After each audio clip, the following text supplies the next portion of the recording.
Hey, to turn off notifications of the Opera GX, all you have to do is just open the settings. So in my case, this icon actually disappeared for some reason. So we can click on the left upper corner and open the settings. It was actually previously on the sidebar, but never mind.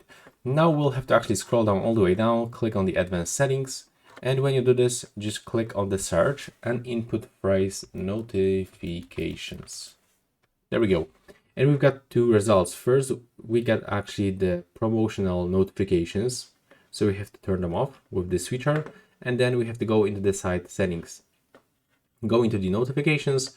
And from here, you can don't allow sites to send notifications.